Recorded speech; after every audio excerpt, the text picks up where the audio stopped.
We shake hands to greet people, a gesture that involves physical contact between two strangers, transferring an invisible film of bacteria, viruses, and sweaty anxiety.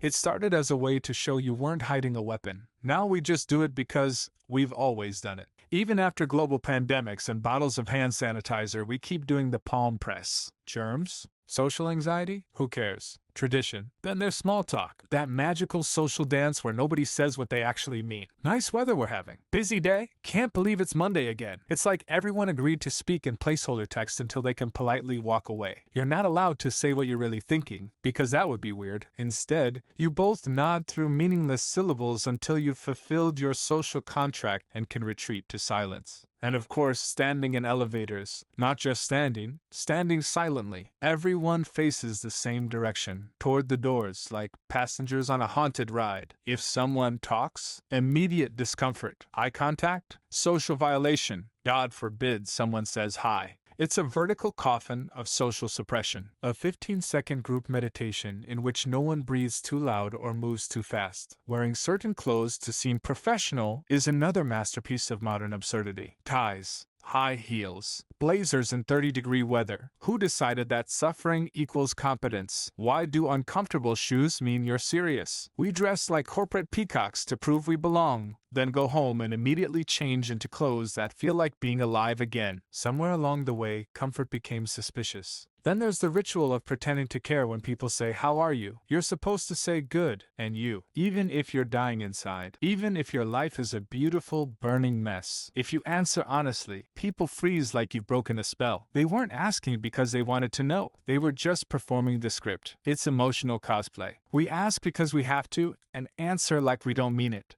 Tipping is another one. You go to a restaurant, they bring you food, you pay, and then you're expected to figure out the wages of the staff based on your mood, the weather, and the complexity of your order. It's like being handed a moral math quiz at the end of a meal. Did the waiter smile enough? Was the food late? Should I still tip? How much? Why is this my problem? In most countries, the price is the price. Here, you pay extra to not feel guilty. Hospitality, but make it guilt-based economics. And don't forget weddings. Giant events where everyone pretends it's the happiest day of someone's life, even if that someone is visibly melting in formal wear. Guests spend thousands on flights, hotels, and awkward group photos with people they barely know. The bride and groom spend tens of thousands to feed 100 relatives they see once every 10 years. There are speeches, tears, outfit changes, and a cake that costs more than rent. All for a moment that's supposed to be about love, but feels suspiciously like a tax write-off. And it's not just the traditions, it's how we enforce them, subtly, with side eyes, with silence, with phrases like, "It's just how things are." Every day we perform rituals we don't believe in, follow rules no one can explain, and uphold systems that don't make sense just to avoid rocking the boat. Because questioning them feels dangerous. Like you'll be marked as difficult, or rude,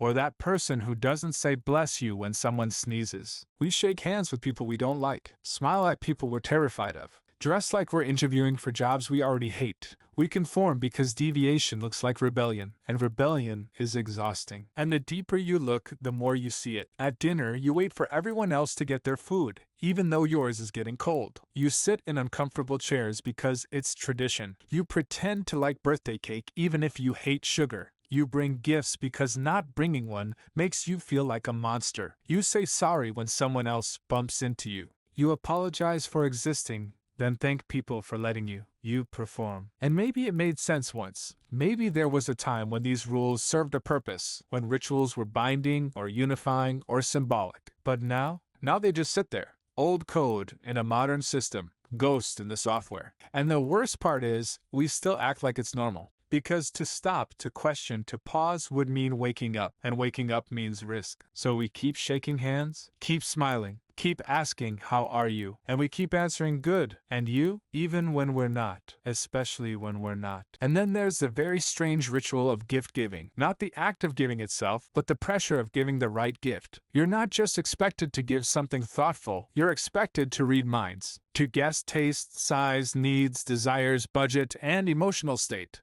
You stress over it for days, weeks. You second-guess every choice. Is this too cheap? Too personal? Too impersonal? Too practical?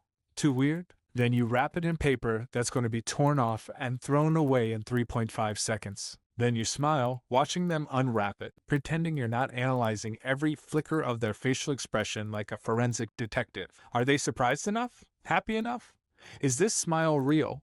You both engage in a deeply performative theater of gratitude. They say, "Oh, I love it," and you say, "I'm so glad," and everyone pretends the stakes weren't existential. But heaven forbid you don't bring a gift. Then you're not just thoughtless, you're antisocial, cold, selfish, a rule breaker. You didn't just forget, you disrespected the entire structure. One object too few, and suddenly you're a threat to the emotional economy. And what about birthdays? Not for kids, for adults. We go to restaurants we don't like with people we barely know and pretend we're excited about aging.